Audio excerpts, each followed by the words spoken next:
Today we are exploring how to combine two patterns to create a longer composition.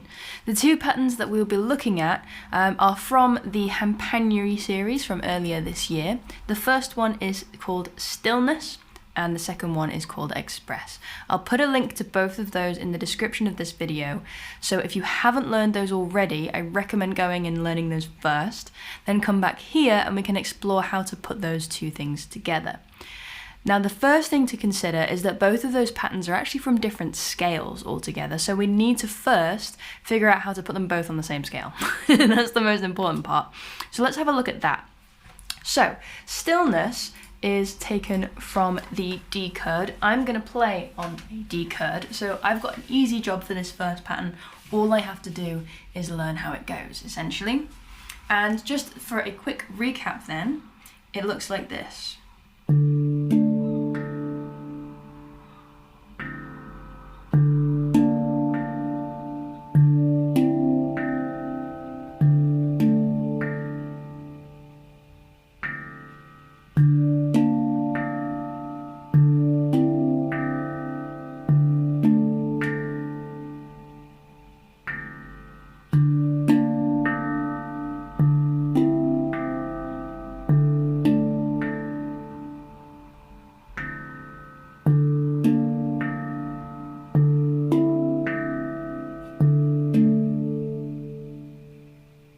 So that's pattern one.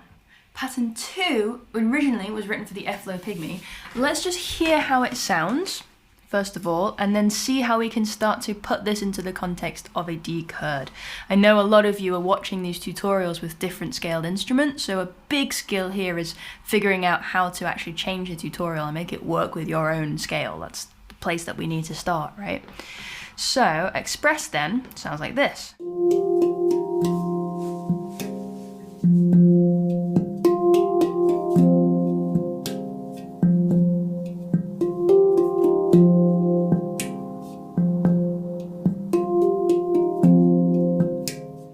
A fun thing about this one, actually, as pointed out by the Handpan community already, is that it kind of sounds like all the leaves are brown. So if you can assign a melody to it, which is really easy in this case because it's a very clear-cut melody, then you can transfer that to your instrument. It might not end up being exactly the same, but you can mimic the movements and find the positions that sound good to you. So, what's happening in this melody is we're starting somewhere and we're moving up, right? So by singing this, we can start to feel into how this melody is moving. Then we're coming back to our starting note, and then we're moving below that starting note. If this doesn't quite make sense to you, then you can get to the same place by watching the way that the hands move. And you can see I play that starting note, I physically move up the instrument, back and then down again, right? So you can either do this pitch-wise, which I do recommend also combining with the visuals so that you can start to embody the music, or you can watch the way that the hands move and mimic those movements. So this idea, up, middle, down, and then coming back to where we started. Cap, boom, boom, and then we've got space for a groove in there. So I'm going to start in the same position that I did on that video and just mimic the same movement. I don't like that though, so I'm going to try it somewhere else. That I like better. And I might not finish on the same note. I'm actually going to move down because I like the movement of that for this scale. And there we have it. We've translated that simple melody onto a different scale. And then we put the groove back in. But that final note does move. So let's try that. I'm going to move it, because in the original pattern it only moved one space, I think. I don't know. I'm going to move it one down to this note here. So now we have this.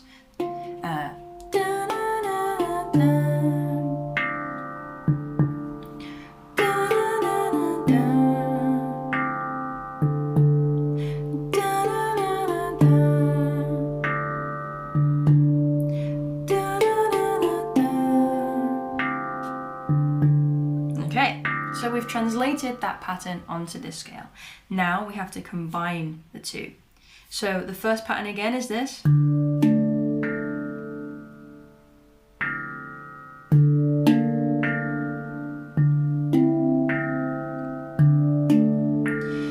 So now what we have to figure out is what are the similarities, what are the differences, how can we make it flow in a way that it doesn't feel jarring, right? A lot of people's first thought is to think, I need to build a bridge to move between those two ideas. But that isn't always necessary. We don't have to always be creating new ideas in order to fit two together, right? Sometimes you can just play one after the other. So in order to figure out how that might work, I'm going to play the first pattern, and I'm going to attempt to sing the second pattern over the top. That way I can get a feel for how it fits within the same pulse, right? So if the pulse is, and the first pattern is dum ga ka, ka, dum ga ka, dum ga ka, dum ga ka, right? And the second pattern doesn't start on the one, it's a pick up, it leads into the one, it goes da da da da da, dum dum, da da da da, dum dum, da da da da, dum dum, da da da da, dum dum. First pattern, da da da da, dum dum. Ooh, so it could be a nice lead in.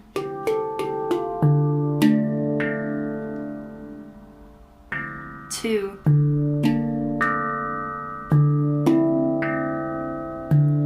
pattern 2. I like the idea of that melody leading into the first pattern.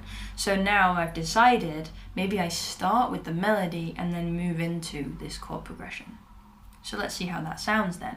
I've got a feel for how it fits within the pulse because I've sung the melody over a simple beat, and I've sung both of those, so I know that I can fit them both over the same time, over the same steady pulse, so I'm not shifting the tempo suddenly, it won't feel strange.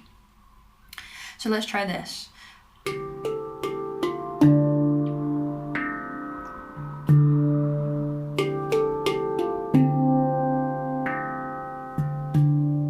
Again.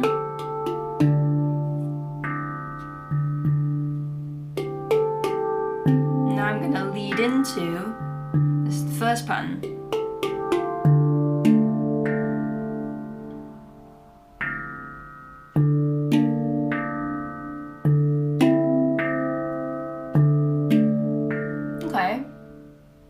It kind of works, but it feels like suddenly something's missing, almost. So, how about this? How about now I kind of combine these ideas a little bit. There is a chord progression happening in the first pattern, right? D minor here. Then I move B flat over to C. So I could borrow these chordal ideas and use those within the second pattern, the melody pattern. I'm doing this all as we go, by the way. So instead of da da da da da and one note, I could play a chord instead.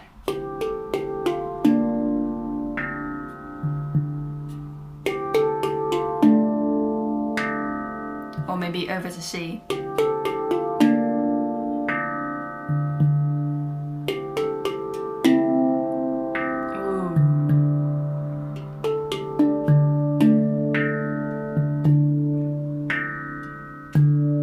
Okay, so now here's the idea. So in order to bridge the gap, what I've done is I've added some chords that are the same chords but in a different order to pattern 1, but inspired by pattern 1. I've taken those chords, I've put them underneath pattern 2, the melody pattern. That way, there's even more similarity between the two things. They're still different, the chords are in a different order, and the timing's a little bit different, and there's a melody, they're still different, but I've taken an element of one and put it under the other. That way, when we switch, there's enough familiarity running through that even though I'm switching ideas, there's still a thread holding it together, yeah? So now, hopefully, as I switch between them, it should feel a bit more stable. What I can also do in the stillness pattern, pattern 1, there's so much space in there. What I'm actually going to do is I'm going to take the little heartbeat groove that's in the melody pattern and put that in that empty space from the first pattern, just because all of that empty space suddenly feels like something is missing a little bit. So now let's try pattern 1 going into pattern 2, but I'm combining those elements a little bit more. So pattern 1. And actually we can start with the space in the beginning and then build. When I come back to pattern 1 after we've had one round of 1 and 2, when I come back to pattern 1, then I'll fill in that space a bit more. Let's see how that looks. So pattern 1 with all the space.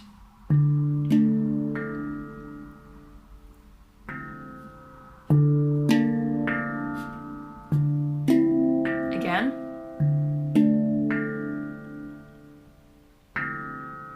Pattern 2 needs to run in.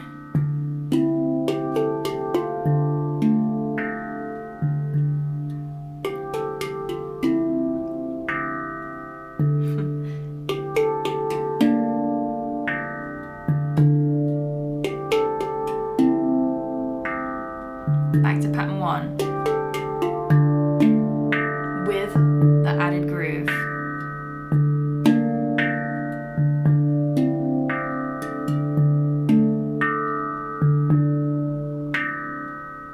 What if now we combine the two completely? I'm not ready yet though. So I'm going to put the melody in between this chord progression.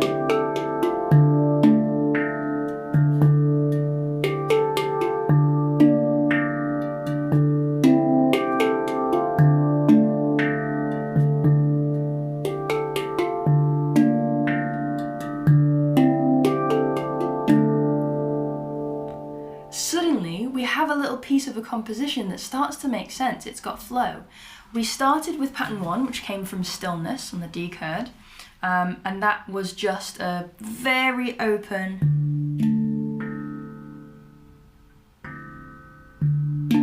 progression, just a chord progression with a tiny element of groove. Then we shifted to that little melody aspect with some chords underneath still, not the same chords, a little bit different, so there's enough intrigue to give it direction, but building chords into it so that it's still got a sense of fullness that it had in the beginning. Then we go back to the previous idea, but when we go back to that previous idea, we add something more, and that addition of something more was the groove from pattern 2. So each time, right, so section 1 is as it is, section 2 borrows a chordal element from section 1. Section 3 borrows a groove element from section 2. So it's building, building, building. And then when we come back again to section 1 again, so section 3 is a repeat of section 1. Section 4 is another repeat of section 1, but we also add the melody from section 2 as well. So we add the groove, and then when it repeats again, we add the melody. So we're building, building, and building. We're borrowing ideas from these two existing patterns to, first of all, combine them, and second of all, create something new without actually having to create new ideas. You're just combining them in different ways. This is a really common practice in composing, is taking the elements and the core themes and ideas from different patterns, and rather than just going, here's a pattern, put them together, is to actually take the ideas and put a little bit of that in that one and a little bit of that in that one, and then sometimes it's just the core idea of that, but sometimes it's the core idea of that with some of that. You know, all of these different ways we can grab from different ideas to create something new without having to actually think of something new. So take that as you will, and you can either create my exact version of that, combining these two patterns, or just take those ideas and motifs and techniques and create your own versions of these patterns. I would love to see what you come up with. If you are in the WhatsApp group for the Handpan Connect calendar, then please do show me over there. That would be amazing. Send us the videos. If you don't know what that is, every month I create a new pathway based on existing YouTube videos and a few bonus videos as well. And every month there's a new theme. We have a little group, we keep each other going, we support each other and say, keep practicing. This month is hand independence. and it keeps evolving. So if you're interested in joining that, do go and check out the Patreon. Otherwise, I'll see you in the next video. I wish you a wonderful week, and yeah, I'll see you soon.